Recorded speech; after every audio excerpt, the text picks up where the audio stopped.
Bienvenue de nouveau sur le plateau de l'UGAP de l'Association des maires du Rhône, où nous avons, comme depuis ce matin en direct sur Facebook, sur la page officielle de la M69, un certain nombre de partenaires, des entreprises, des consulaires, des institutionnels, des élus, mais aussi, et on tenait à les mettre à l'honneur, et du moins c'est ce que souhaitait faire Madame Claire Peigné, la présidente de l'association, mettre à l'honneur des associations qui certes sont ici bien connus parce que c'est une institution dont on parle, c'est le foyer Notre-Dame des Sans-Abris.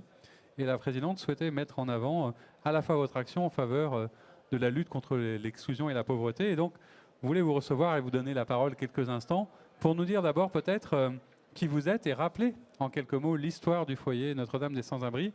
Dominique Delmas, je rappelle que vous êtes le vice-président de l'association Le Foyer Notre-Dame des Sans-Abris. Merci de nous donner la parole aujourd'hui. Merci à vous d'être là. Et avant tout, je voudrais rappeler que le foyer existe depuis 1954, à l'initiative de notre fondateur Gabriel Rosset, qui, face à la misère, a commencé à ouvrir un café dans la Guillotière. Et aujourd'hui, 60-70 ans après, on accueille plus de 1000 personnes tous les soirs. On distribue 400 000 repas par an. Et on s'appuie sur 4 fondamentaux qui sont accueillir, héberger, accompagner et insérer. Et c'est notre ligne de conduite. Votre mission et votre ligne de conduite. Alors vous êtes une association, ça veut dire que ça fonctionne avec des bénévoles. Comment est-ce que ça se passe? Vous avez un budget qui vient, je suppose, des dons. Moi, je vous le disais en aparté tout à l'heure, à titre personnel, je suis lyonnais et je passe très souvent mes samedis au bric-brac et au foyer de Vèze où je trouve toujours des merveilles et où j'apporte avec plaisir tout ce qui n'est plus utile à la maison. Donc je vois à peu près à quoi ça ressemble. Mais il y a beaucoup de bénévoles. Comment ça se passe, l'organisation? L'originalité de notre association, c'est que ça s'appuie sur 2 pieds. Hein. Il y a 250 salariés, équivalent temps plein, et puis 1400 bénévoles.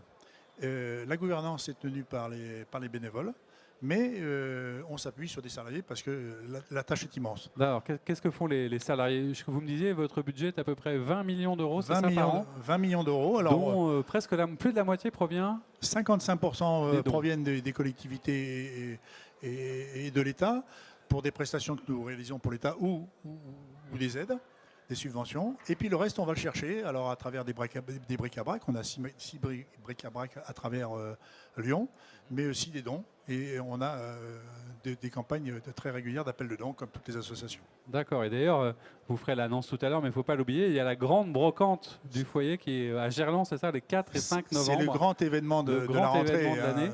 On attend 20 000 visiteurs. C'est incroyable, hein, c'est vraiment une institution. Et tous les ans, vous verrez le samedi matin, il y a des queues.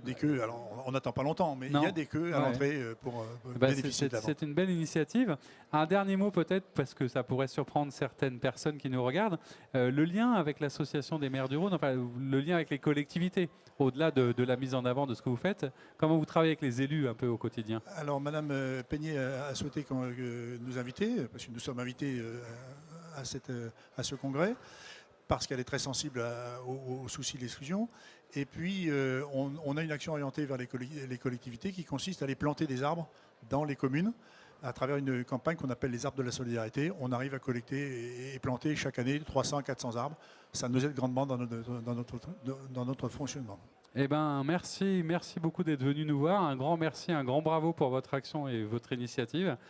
Qu'on salue, qu'on tenait à mettre en avant. Donc, on le rappelle, la grande brocante 4 et 5 novembre à Gerland, le foyer Notre-Dame des Sans-Abris. Merci à vous, bonne journée. Et puis, on vous retrouve sur le site Facebook, la page officielle de la M69. Merci, à bientôt. Merci beaucoup.